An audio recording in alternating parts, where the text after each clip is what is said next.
Hi and welcome to Healthy Life Hacks. I'm Jennifer Jefferies, the present-day wise woman, a realistic naturopath coming to you from the surfing beaches of Australia. This podcast is for those of you who are wanting to really rock your life and health and live from a place of prevention. Let's get into today's episode.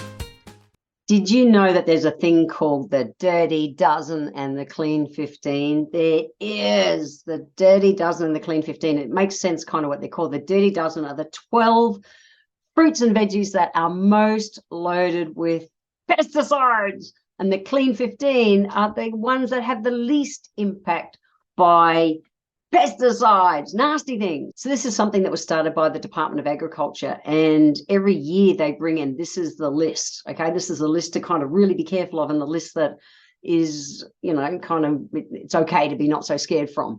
So the reality is that pesticides and things are just used extensively everywhere nowadays and have been for a long time. But we grow so much of our own vegetables and fruits and things here at home because we're so aware of this.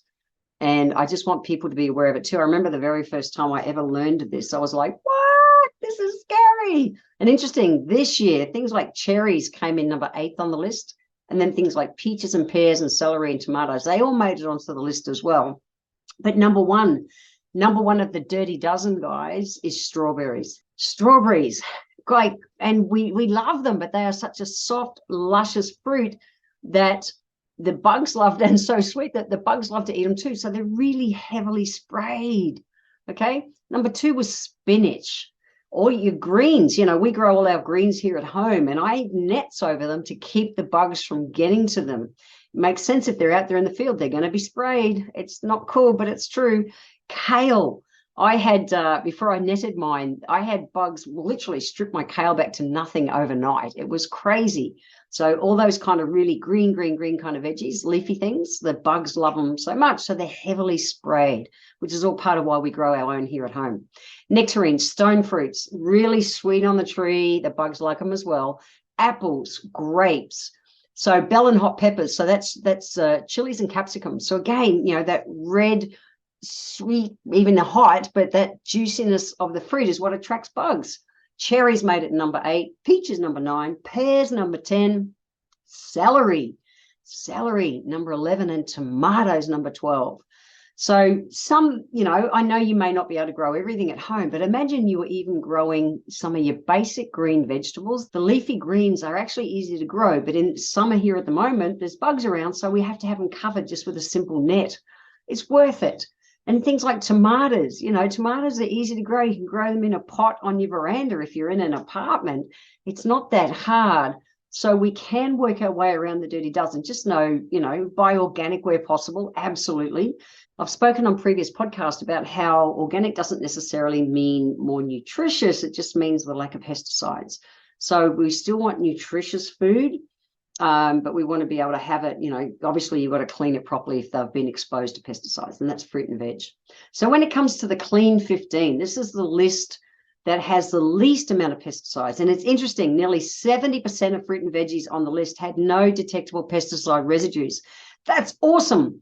But under 5% had residues of 2 or more pesticides. So these are either no or low amounts of pesticides. Really good news is we are big avocado eaters, and I can't wait. Our avocado tree in our garden is growing and is not ready to fruit yet, but it will in next year or the year after. So I can't wait to be growing our own avos. We have in a previous house, but it showed up on the fruit with the lowest level of pesticide amongst the 46 foods that were tested. That's huge.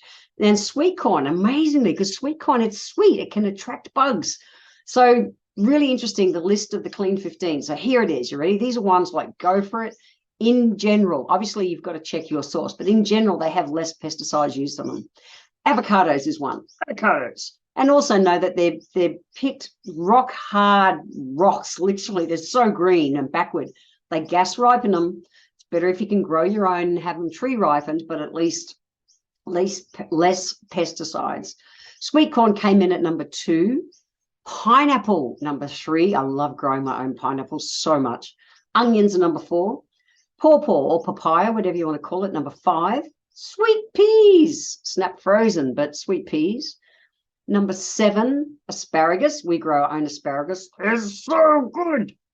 Honeydew melon, number 8. Kiwi fruit, number 9. I go on about kiwi fruit all the time. Yes, it's low pesticide.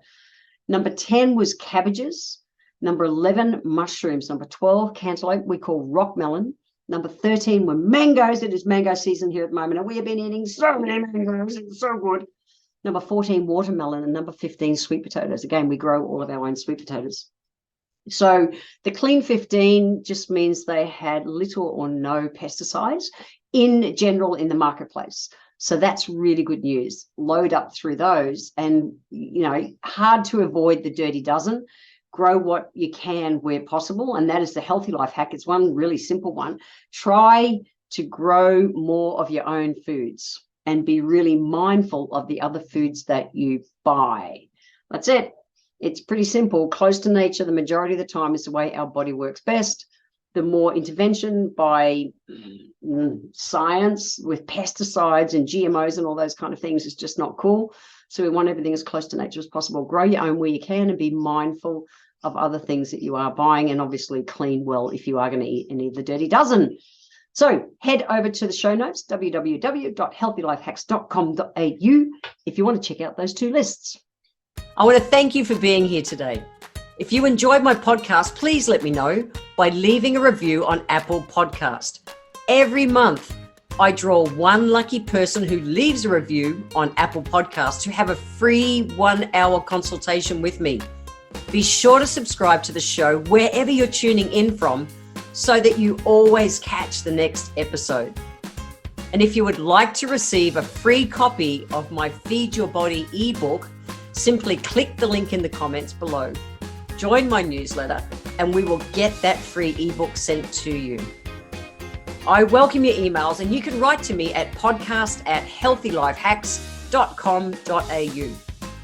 Until next time, remember, when it comes to life, live it, love it, and get on with it.